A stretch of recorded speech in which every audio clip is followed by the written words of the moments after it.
Welcome back to Conservative American Predictions. Today I'm going to be discussing how the state of Georgia is going to be voting in the 2024 presidential election. So I did Pennsylvania already, and as you already know, I have it as a tilt Republican state on the presidential level and a likely Democratic win for Bob Casey on the Senate level. Now for Georgia, you probably already know I do have it lean Republican as as it was in my prediction video and the Pennsylvania video. However, it is still a very, very important state. It is one of the 7 that will be deciding who wins the presidential race. And this year in Georgia, there aren't any Senate or gubernatorial elections, as those happen. Those are happening in the off years. The gubernatorial race is always in off years, and the Senate elections, there won't be a Senate election of the presidential year until 2028. But the presidential election is still very important, and today I'm going to be discussing where I have it and why I have it at that margin. So this is the race according to 538's forecast right now. As you can see, Donald Trump is favored 63 out of 100 times to carry the state. And this is very good news for him because he lost the state in 2020 by a very, very narrow margin. And I actually do have it pulled up here. As you can see, this was the margin, 0.24% for Joe Biden. I believe it was about 11,000 votes for Joe Biden, so a very, very narrow margin. And I'll show you the county maps, kind of the change that you've seen over the last while. We'll start with 2008. Keep in mind, this was a national blue wave year. This was the map, and it was a 5.8% win, or 5.2% win for John McCain. Now, I'm going to skip 2012 for a minute. This is 2016, when it was actually a similar margin for Donald Trump. As you can see, there was significant shift towards the Democrats in the Atlanta suburban areas, while there was a shift towards Republicans in kind of the rural areas, which is very interesting. But then you go to 2012, you see that shift continue, especially in places like Henry County. 2016, you see Henry County flip, you see Gwinnett County, Cobb County, you see these counties just trend massively to the left. I mean, Gwinnett was a 9.2% win for Mitt Romney, and it went for Clinton by 5.8%. And before you say, okay, well, Trump is the huge downfall of the suburban GOP, to an extent, yes. But the thing is, the suburban vote, especially in places like Georgia and Arizona, they've been shifting away from the GOP for a long time. It's just Trump he sped up the process.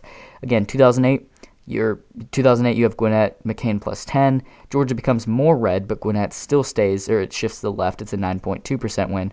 2016, Georgia shifts to the right by about to the left by about, I think, 4 points or so. On the just overall, it was a 7.8%, or about 2.5 points. For Mitt Romney, it was about 5.1% for Donald Trump, or he did win it by a little less than John McCain, my apologies.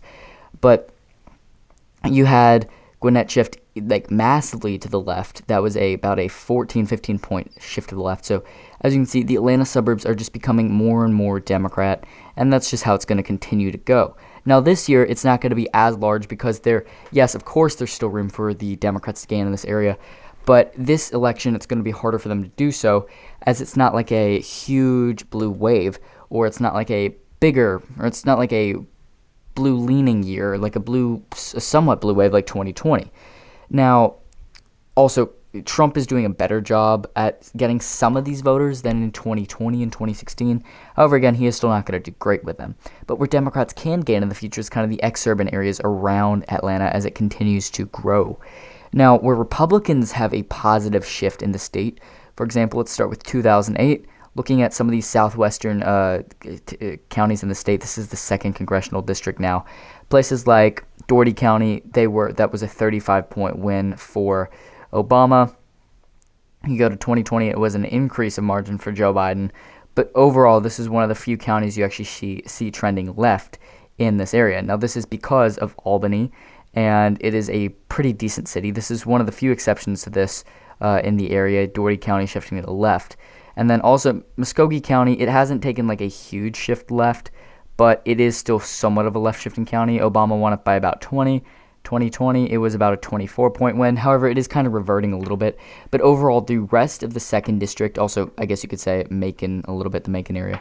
But most of the 2nd district is definitely shifting to the right. For example, let's just go to Mitchell County. This is Valdosta. Mitchell County, it was McCain plus 4.1. You go to 2020, it was Trump plus 10.5, which is actually up from the 10 points he won it by in 2016. So as you can see, massive shifts are happening in this area of the state. And in my opinion, Trump is going to make very large inroads in this district in 2024. He's also going to do much better in central Georgia, which he already increased in from 2016 to 2020 in most of these areas. He actually flipped Burke County, Washington County, Jefferson County. They're very, very close, especially Baldwin and Washington. Jefferson will narrow up too. But as you can see, these were shifts to the right in most instances. Narrowly, Washington did shift to the left, but overall this area is shifting right, and it's going to continue to do so. Also in the rural areas, you're going to see Trump improve, and overall it's going to be a net positive in the state for him.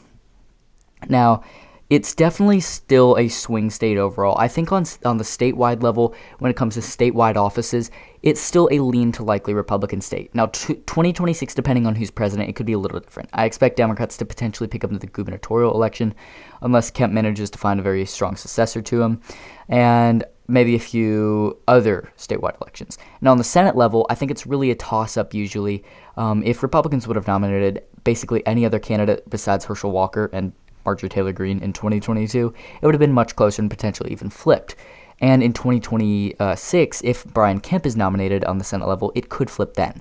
However, we are still just talking about the presidential election, and this is how I see the state going.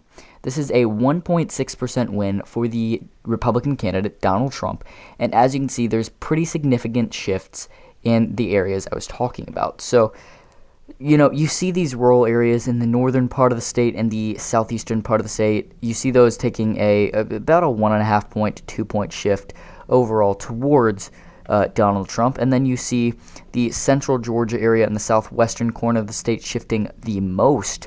You see North Georgia probably about 2 or 3 points. You see the central eastern part of the state and the southwestern part of the state taking the largest shifts towards Trump. And that's what helps his margin a lot. He does very, very well in the kind of Florida bordering counties and also the Alabama bordering counties.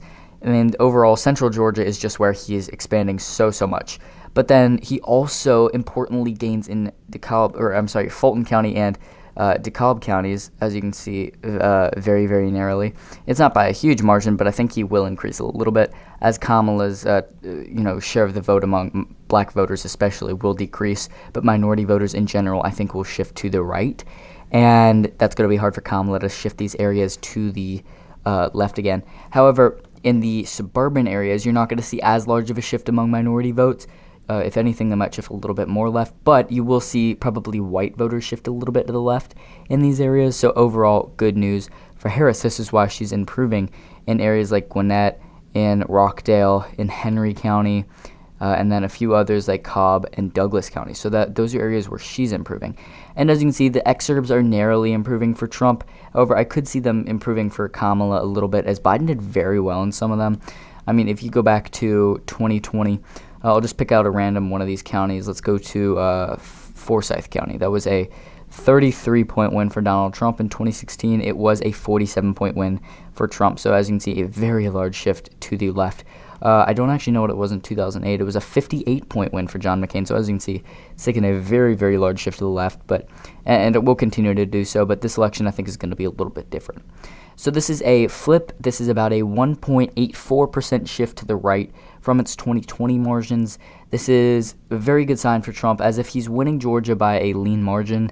That is very good news for him, because if he wins Georgia by a lean margin, that means North Carolina is going to be more than that. So North Carolina, pretty solid lean margin. If he wins those two states, even if he loses the other battleground states, like if they're just toss-up for a minute, as you can see, that puts him at 251. But if you give Pennsylvania to Trump, like I already talked about, that's 270. And then the additional states I expect him to win, which I will do a deep dive on in the coming days, as you can see, that puts him at 291 electoral votes. So I hope you did enjoy this video. Georgia is definitely going to be a very crucial state this year. Not the closest, not the most competitive. However, it is still one of the key battleground states, one of the 7 core battleground states that will help decide the election. So, again, I hope you did enjoy. Comment down below what your predictions are for Georgia and the overall race in 2024. And I'll see you guys next time.